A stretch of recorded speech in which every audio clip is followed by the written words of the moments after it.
L'invité de la matinale. KTO Radio. Les 29 et 30 novembre dernier, la région de Valence en Espagne subissait un épisode méditerranéen d'une ampleur inédite, entraînant de terribles inondations meurtrières, on s'en souvient. Le dernier bilan provisoire est de 227 personnes décédées. Une catastrophe qui a ému l'Espagne et engendré un élan de solidarité auquel prennent part les catholiques et en premier lieu l'évêché de Valence et Caritas Espagne. Et c'est d'ailleurs la coordinatrice de l'équipe Caritas qui recueille les dons que l'on reçoit ce matin dans l'invité de la matinale. Maria Ángeles Garcia, bonjour. Bonjour. Merci beaucoup d'être avec nous. Vous êtes en ce moment à Madrid. Alors, tout Caritas Espagne est mobilisé sur la situation à Valence ? Oui, exactement. Toute l'Espagne est mobilisée et les 70 Caritas diocésaines sont mobilisées pour aider Valencia et les autres diocésaines qui ont été affectées aussi par l'émergence. Caritas a mis en place un protocole pour gérer de manière efficace la réponse à l'urgence causée par la DANA. Quand vous dites la DANA, c'est les inondations qu'il y a eu ? Oui, la DANA, c'est tout ce que quand il pleut beaucoup et ça cause des émergences et des catastrophes, on l'appelle DANA, oui. Alors, rappelez-nous les zones touchées par ces inondations et combien de personnes ont été sinistrées ? Alors, le plus grand impact a été subi, bien sûr, par la province de Valencia, Valence, et dans des villages comme Castellar, l'Oliveral, l'Alcúdia. Bon, on a quand même à peu près 20 localisations qui ont été affectées. Aussi Caritas Albacete, Cuenca, Málaga, Jerez et Almería ont été aussi affectés, mais surtout Valencia. Alors, à Valence, sur les 426 Caritas paroissiales existantes, 37 sont particulièrement touchées par la DANA. Quelle est la situation sur place 3 semaines après ces inondations ? Et à Valence, les efforts se concentrent en ce moment surtout sur la coordination de l'aide, sur la garantie de l'accès à l'eau et aux aliments non périssables, ainsi que sur l'identification des personnes en situation de vulnérabilité particulière, dont la réalité est devenue beaucoup plus complexe après cette DANA.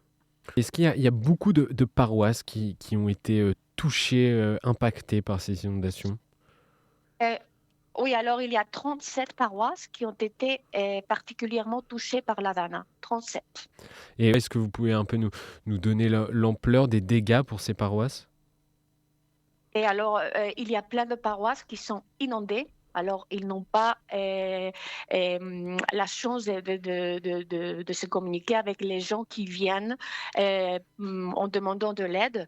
Alors, les paroisses qui sont totalement inondées, ils utilisent des camions qui transportent l'aide pour les gens qui ont besoin de cette eau, de la nourriture. Et aussi, heureusement, il y a des paroisses qui n'ont pas été tellement affectées. Alors, ce qu'ils font, c'est d'utiliser les locaux de cette paroisse pour donner de l'attention psychologique aux gens et aussi pour distribuer de l'aide le plus basique. Oui. Oui, on a vu même des images en France de paroisses qui ouvraient leurs églises pour accueillir les sinistrés. Oui. Exactement, oui.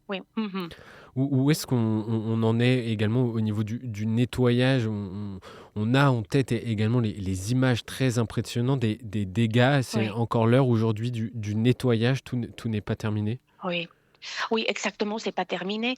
Ce qu'on fait, c'est nous coordonnons le travail des bénévoles dans les tâches de nettoyage et d'accompagnement des personnes et des familles. Alors pour cela, tout type de matériel est fourni, des gants, des masques, des kits de nettoyage. Les principales tâches sont le drainage des eaux, l'enlèvement de la boue et des débris, le nettoyage des rues et des maisons, ainsi que l'enlèvement des objets et des véhicules pour débloquer les rues.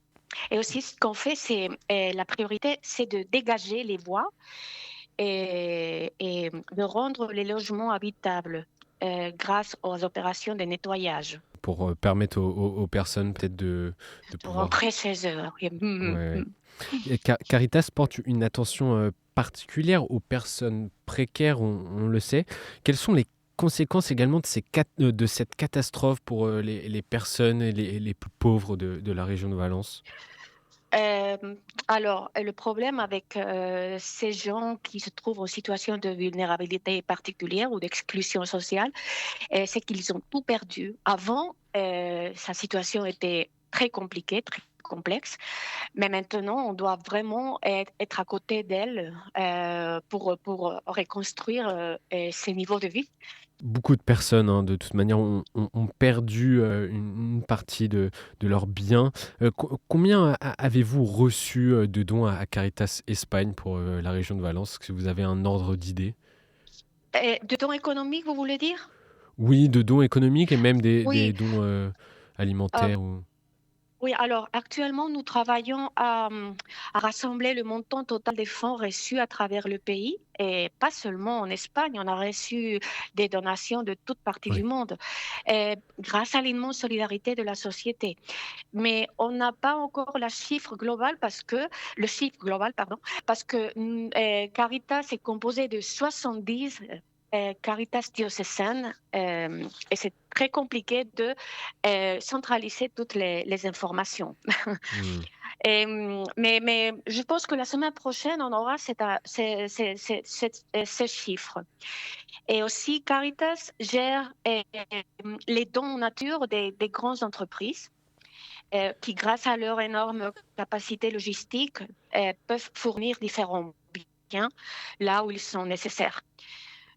Alors, les équipes qui travaillent sur le terrain identifient les besoins afin de concevoir les lignes de travail pour la phase suivante, qui sera la reconstruction euh, logistique des maisons, euh, des business, les gens qui ont tout perdu.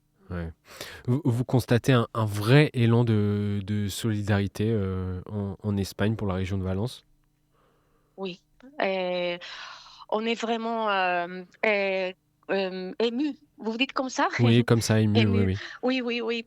Alors, Caritas a établi une campagne d'urgence de collecte de fonds que nous avons appelée Caritas face aux graves inondations en Espagne pour canaliser la solidarité de la société espagnole. Et, c'est vrai que nous n'avons pas eu besoin d'aller à l'émergence parce qu'on était déjà là depuis presque Mmh. 75 ans. Alors, les fonds des donateurs sont utilisés pour venir en aide aux personnes affectées. Et pour l'instant, ces fonds nous permettent de répondre à l'urgence en acquérant des biens matériels nécessaires sur le terrain de manière urgente, tels que des produits de nettoyage, des denrées alimentaires. Et une fois la phase d'urgence dépassée, des projets à moyen et long terme seront lancés pour rétablir les moyens de subsistance des personnes et reconstruire les biens immobiliers endommagés. Mmh. Y compris les paroisses qui sont aussi été endommagées. Mmh. Comment sont mobilisés les chrétiens dans la région de Valence? Vous êtes en contact avec les personnes qui sont sur place à Valence. Comment sont mobilisés les chrétiens, les catholiques? Alors, et les réseaux sociaux, c'est fondamental. Et aussi, penser qu'il y a 300 paroisses à Valence et toute la société est mobilisée. Tous les chrétiens sont là pour aider les gens. Et pour aider les gens, pas seulement les chrétiens, pour aider tous les gens. Ça, c'est Mmh. aussi un message qu'on veut toujours partager. Dans quel état d'esprit sont les Espagnols, sinistrés? Est-ce, l'optimisme, l'espérance, qui priment ou alors la colère et le désarroi? Alors, c'est un mélange de frustration, de colère, parce qu'on aurait pu éviter cette situation. Mais bon, c'est aussi un apprentissage pour des futures situations que j'espère que ça va pas arriver encore une fois. Mais c'est vrai que les gens sont tristes, mais aussi, euh, euh, c'est émouvant la force de volonté et le dynamisme des personnes pour sortir et pour aider et pour s'aider entre eux. Mmh. Comment la région de Valence peut-elle se relever? Avec beaucoup d'espérance, bien sûr, Mmh. et avec beaucoup de solidarité. Et, c'est vrai qu'une fois la phase d'urgence dépassée et que les moyens de communication ne communiquent plus, il faut être là avec la société. Il ne faut pas oublier parce que ça va être une course euh, à long terme qui va prendre plein d'années avant que les gens puissent récupérer leur vie. Ouais, et que les certaines entreprises puissent, retrouver leur activité aussi. Exactement. Ça va vraiment affecter à l'emploi Mmh. dans la région. On a déjà vu les chiffres. Beaucoup de personnes ont perdu son emploi et c'est business. Mhm. Et une dernière, question, combien de temps ça va mettre pour que tout revienne à la normale? Est-ce que vous avez des estimations?